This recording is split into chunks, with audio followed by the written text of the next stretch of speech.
Adeptes de la grande toile, bonjour et meilleurs vœux en ce début d'année 2018.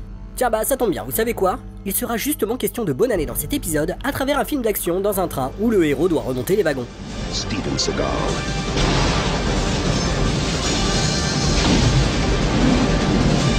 Under Siege 2. Dark Territory. Ouais, bon, si vous le voulez bien, on va laisser de côté Saumon Agile pour monter à bord du Snowpiercer, dernier vestige de la civilisation dont le conducteur est le cinéaste sud-coréen Bong Joon-ho. Auteur de Memories of Murder et du récent Okja, Joon-ho a signé avec Snowpiercer l'un des films les plus vivifiants de ces dernières années. Nous allons donc essayer de comprendre comment le réalisateur a su mener son train à bonne gare, que ce soit par sa fabrication ou ses partis pris radicaux.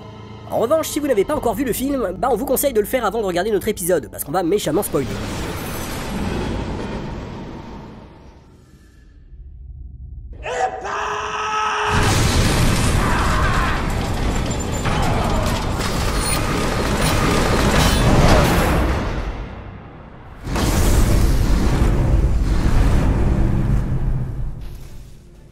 Avant toute chose, il est bon de rendre à César ce qui lui appartient, car Snowpiercer est avant tout une bande dessinée issue d'artisans ayant renouvelé le 9e art hexagonal. À la fin des années 70, Jacques Loeb, créateur avec Gottlieb de Super Dupont, imagine les prémices du transperce-neige. Dans cette relecture SF de l'Arche de Noé, il souhaite exorciser sa peur du nucléaire et sa jeunesse durant la Seconde Guerre mondiale. Il confie les prémices de son œuvre au dessinateur Alexis. Malheureusement, le décès de ce dernier en 1977 stoppe le projet, qui ne reprendra que 4 ans plus tard grâce à Jean-Marc Rochette, co-créateur de Edmond le Cochon, qui partage avec Loeb la même angoisse vis-à-vis du nucléaire. C'est donc à travers des sensibilités et des angoisses communes que le transperce-neige voit le jour. Très vite, la bande dessinée connaît un solide réseau de fans qui en feront une œuvre culte. Bien des années après, c'est Benjamin Legrand qui avait déjà travaillé avec Loeb sur Lone Sloan du grand Philippe Drouillet qui se charge de compléter l'histoire avec 2 autres albums sortis en 1999 et en 2000. Plusieurs projets d'adaptation sur grand écran sont envisagés, que ce soit par Robert Hossein au milieu des années 80 ou par un jeune cinéaste dont l'identité reste encore secrète qui souhaitait faire un film en stop motion au début des années 2000. Mais aucun d'eux n'arrivera à terme. Il faudra attendre que Bong Joon-ho découvre une édition pirate de la bande dessinée dans une librairie de Séoul en 2005 pour que le transperce-neige bénéficie enfin des faveurs du grand écran. Peu de temps après la sortie de The Host, à l'été 2006, Bong Joon-ho officialise le projet qui devra attendre encore 7 ans pour arriver dans les salles. Un délai qui s'explique par la recherche de capitaux internationaux nécessaires à une adaptation digne de ce nom. Pendant ce temps, le réalisateur ne chôme pas. En parallèle de ses 2 autres réalisations, Joon-ho en profite pour peaufiner le script avec le dramaturge Kelly Masterson, déjà présent au générique de 7h58 samedi-là de Sidney Lumet. Park Chan-wook, le réalisateur de Oldboy, vient soutenir son ami de longue date en tant que producteur, tandis que le britannique Matthew Stillman, qui a visiblement un faible pour les franchises d'espionnage, vient également prêter main forte à la production.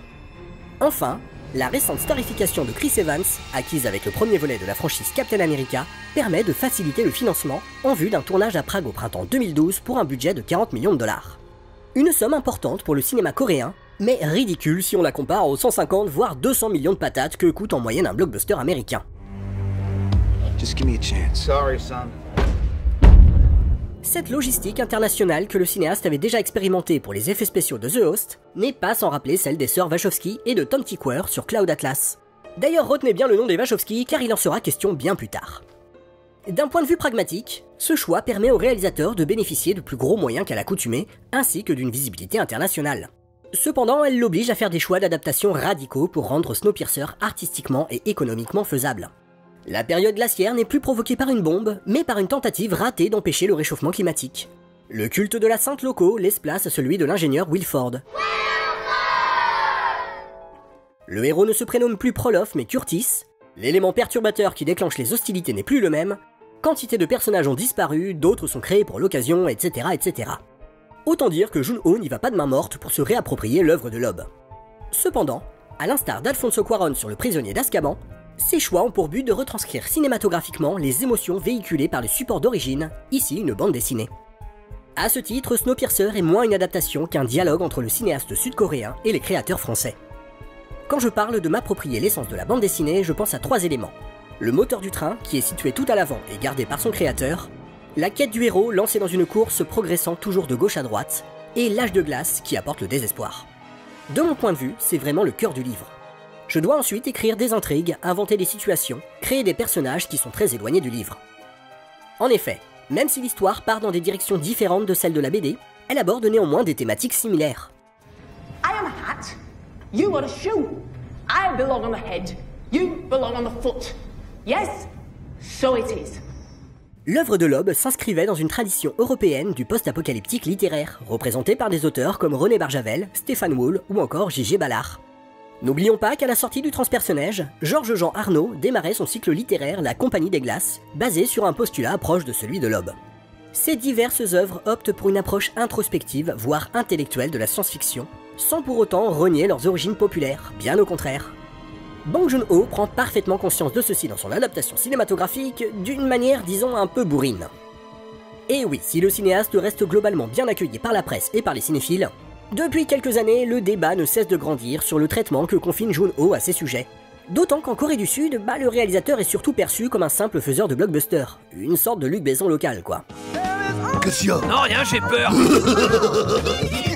Si ces polars et ces drames sociaux ne posent pas de problème, c'est une autre paire de manches quand le bonhomme aborde la science-fiction. Certains lui reprochent d'enfoncer des portes ouvertes sur les questions sociopolitiques avec la finesse d'un éléphant dans un magasin de porcelaine. D'autres lui reprochent un humour hystérique et gras du bide que n'auraient pas renié les Charlots ou Jean-Marie Poiré.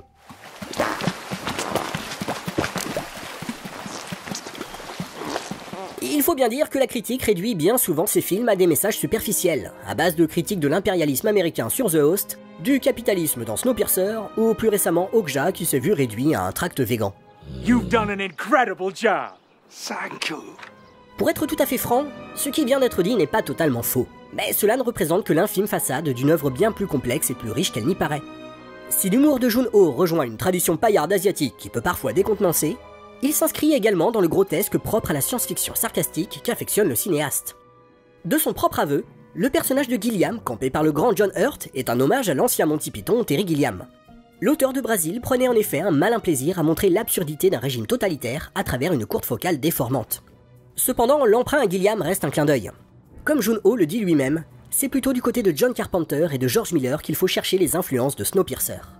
La représentation caricaturale des wagons de la première classe n'est pas sans évoquer le monde factice d'Invasion Los Angeles, tandis que le grotesque de certains personnages renvoie au gouvernement du diptyque New York 1997, Los Angeles 2013.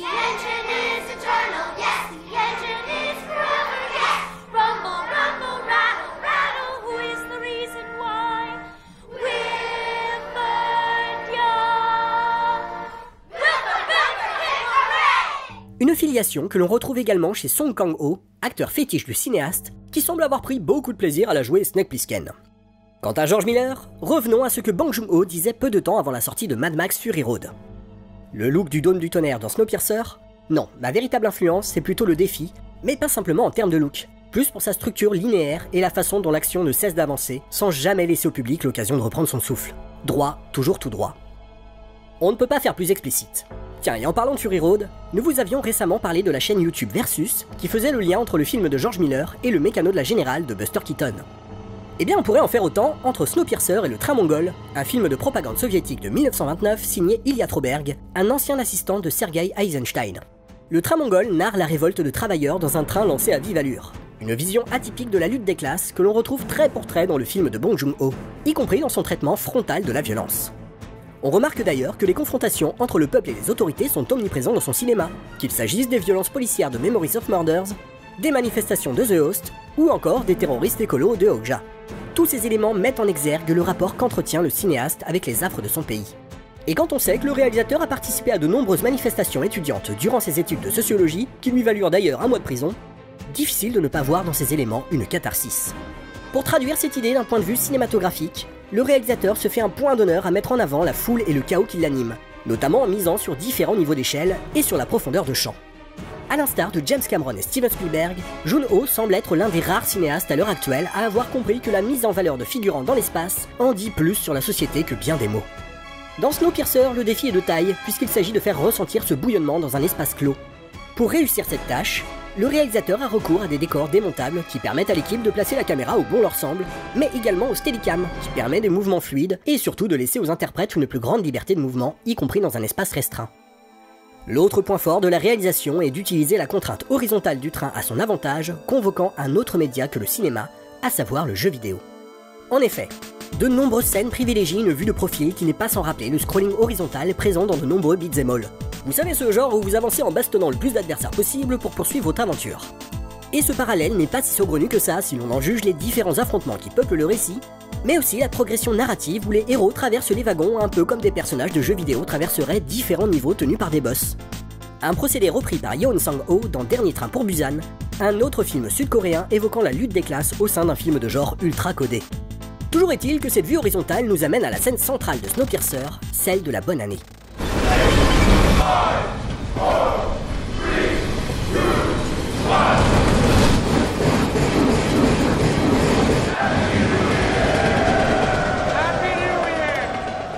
Comme l'a fait remarquer Tony Zhou sur sa défunte chaîne YouTube, Snowpiercer est un film latéral. Chacun des choix de Curtis se font de gauche à droite, à travers des actions qui le déshumanisent progressivement. La bonne année est ce moment où Curtis franchit un point de non-retour en laissant mourir son ami et protégé Edgar pour privilégier sa mission. L'utilisation du ralenti à ce moment précis souligne l'importance de cette décision, et c'est aussi cette scène qui annonce la disparition progressive de tous les compagnons de route qui lui étaient chers.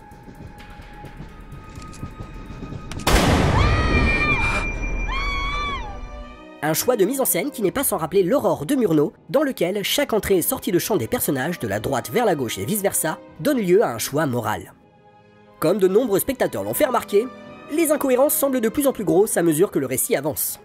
Bon, si la queue du train où vivent les protagonistes semble à peu près tenir debout, il n'en va pas de même pour les autres wagons. Où vivent le restaurateur, les soldats de Wilford ou les nightclubbers? Comment un aquarium aussi gigantesque peut tenir dans un train? Où vivent les vaches que l'on nous présente directement sous forme d'abats? Bref, Snowpiercer a de quoi décontenancer à une époque qui ne jure que par le rationnel de ses univers et de ses symboles. Pour comprendre un tel choix, il faut retourner vers la scène centrale de la bonne année. Il s'agit du moment où le récit délaisse tout contact rationnel pour se concentrer vers un parcours allégorique misant davantage sur la psyché de ses personnages que sur la crédibilité de son univers. Ainsi, Bong Joon-ho détourne astucieusement les contraintes budgétaires qui ne lui permettent pas de créer un train-univers similaire à une ville, comme chez Loeb, pour livrer un récit mental où la psyché des protagonistes côtoie une représentation intemporelle du monde. L'ultra high-tech militaire côtoie un salon de coiffure des années 50, tandis qu'un wagon voyageur qu'on croirait sorti de l'Orient Express côtoie une boîte de nuit qui n'aurait pas dépareillé dans un cyberpunk. Visiblement conscient qu'il joue sur le terrain de l'irréel, Bong Joon-ho se plaît même à citer l'un des plus célèbres représentants du film mental, dont l'univers a priori incohérent dissimulait un sacré bordel dans l'esprit de son personnage. Attention, tendez bien l'oreille.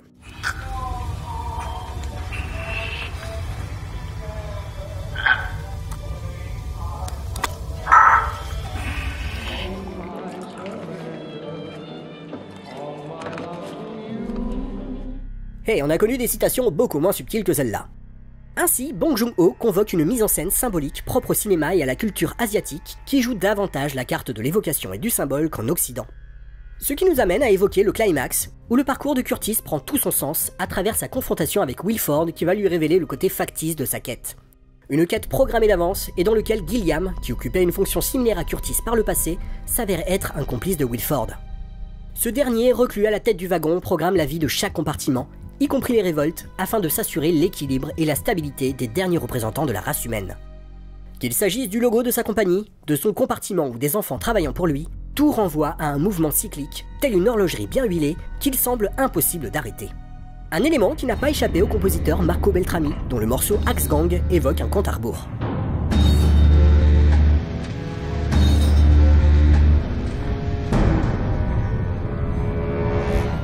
Et récapitulons. On a une fausse révolte dans une société caricaturale et déshumanisée, un meneur qui croit être libre de son destin mais en réalité pas du tout, le tout dirigé en sous-main par le créateur de ce joyeux foutoir. Hello, Neo. Et oui, difficile de ne pas penser au volet central de la trilogie Matrix des Wachowski, tant les similitudes sont frappantes, au point qu'on pourrait s'amuser à superposer la scène de l'architecte avec celle de Wilford. Tiens bah on va le faire justement. Curtis, everyone has their preordained position. And everyone is in their place except you. You are the eventuality of an anomaly which, despite my sincerest efforts, I have been unable to eliminate from what is otherwise a harmony of mathematical precision. From time to time, we've had to stir the pot, so to speak. The revolt of the Seven, the McGregor riots, the Great Curtis Revolution. I prefer counting from the emergence of one integral anomaly to the emergence of the next, in which case this is the sixth version. Bullshit. Bullshit! Denial is the most predictable of all human responses.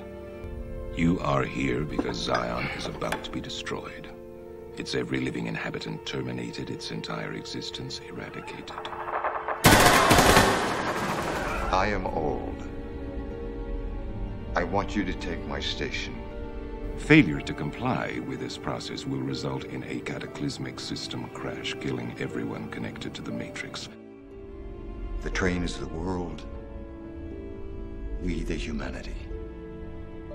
A l'instar des Wachowski, ce qui taraude l'esprit de Bong Joon-ho sur Snowpiercer, c'est le libre arbitre et comment ce dernier peut s'exprimer au sein d'une société simulacre d'elle-même. The problem is choice. Cependant, à contrario des sœurs Wachowski, le cinéaste sud-coréen propose clairement une note d'espoir dans son climax, dans lequel le déraillement d'une machine passe par un retour à la solidarité, mais surtout par les jeunes générations, comme en témoignent les derniers instants du long métrage.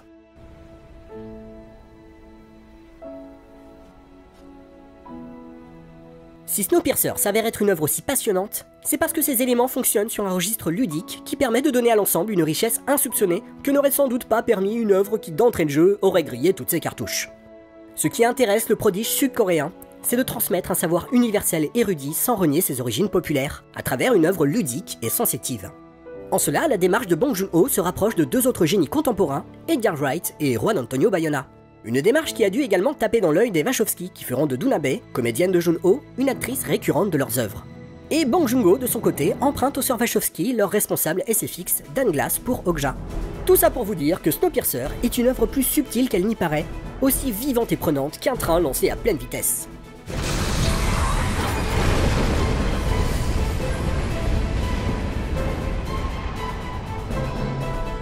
Voilà, c'est tout pour aujourd'hui. Si cette vidéo vous a plu, n'hésitez pas à la partager sur vos réseaux sociaux préférés et éventuellement nous donner quelques sous sur Tipeee. A bientôt pour de nouvelles aventures.